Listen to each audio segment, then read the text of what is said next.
হে আল্লাহর বান্দাগণ, কিয়ামত আসবেই, স্পষ্টভাবেই আসবে, আসবে সময় মতো।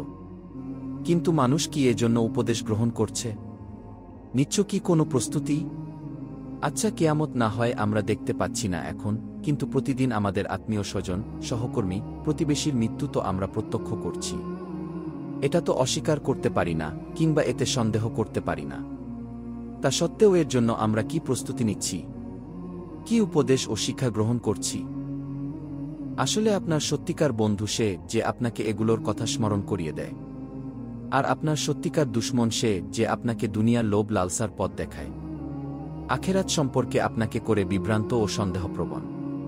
আমাদের ভুলে গেল চলবে না, এই পৃথিবী একদিন ধ্বংস হয়ে যাবে। আমাদের সকলের উপস্থিত হতে হবে মহান রাব্বুল আলামিন আল্লাহর কাছে।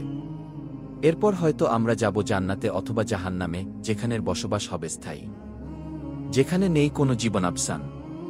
আল্লাহ তাআলা বলেন, হে মানুষ, নিশ্চয় আল্লাহর ওয়াদা সত্য, অতএব দুনিয়ার জীবন যেন তোমাদেরকে কিছুতেই প্রতারিত না করে, আর বড় প্রতারক শয়তান যেন তোমাদেরকে আল্লাহর ব্যাপারে প্রতারণা না করে। নিশ্চয় শয়তান তোমাদের শত্রু, অতএব তাকে শত্রু হিসেবে গণ্য কর। সে তার দলকে কেবল এজন্যই ডাকে যাতে তারা জ্বলন্ত আগুনের অধিবাসী হয়। সূরা আল ফাতির আয়াত ৫-৬।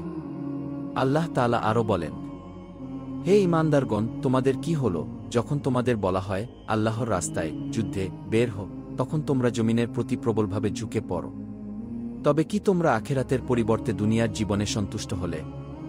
অথচ দুনিয়ার জীবনের ভোগসামগ্রী আখেরাতের তুলনায় একেবারেই নগণ্য। সূরা আত-তাওবা আয়াত ৩-৮।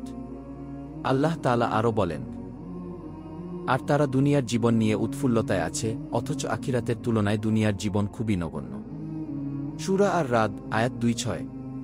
রাসূলুল্লাহ সাল্লাল্লাহু আলাইহি ওয়াসাল্লাম বলেছেন, টাকা পয়সার দাস ধ্বংস হোক, রেশম কাপড়ের দাস ধ্বংস হোক পোশাকের দাস। এদের অবস্থা হল, তাদেরকে প্রদান করা হলে খুশি হয় আর না দিলে অসন্তুষ্ট হয়। ধ্বংস হোক, অবনত হোক, কাটা বিঁধলে তা যেন উঠাতে না পারে। তবে সৌভাগ্যবান আল্লাহর ওই বান্দা যে আল্লাহর পথে ঘোড়া লাগাম ধরেছে, মাথার চুল এলোমেলো করেছে ও পদদ্বয় ধুলায় ধূসরিত করেছে। যদি তাকে পাহারার দায়িত্ব দেয়া তবে সে পাহারার দায়িত্ব পালন করে। যদি তাকে বাহিনীর পিছনে দায়িত্ব দেয়া হয় তবে তা পালন করে। যদি সে নেতার সাথে সাক্ষাৎ করার অনুমতি চায় তবে তাকে অনুমতি দেয়া হয় না।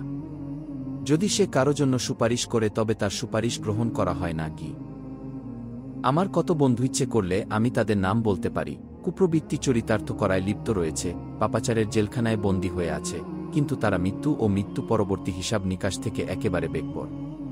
আর আল্লাহ যখন আমাকে হেদায়েত দিয়েছেন, তার আনুগত্য করার তৌফিক দিয়েছেন, তখন আমার কাজ হল তাদের নসিহত করা এবং সত্যষ্টি।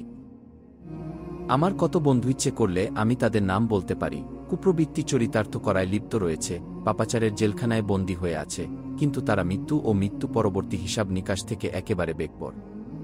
আর আল্লাহ যখন আমাকে হেদায়েত দিয়েছেন, তার আনুগত্য করার তৌফিক দিয়েছেন, তখন আমার কাজ হল তাদের নসিহত করা এবং সত্যষ্টি।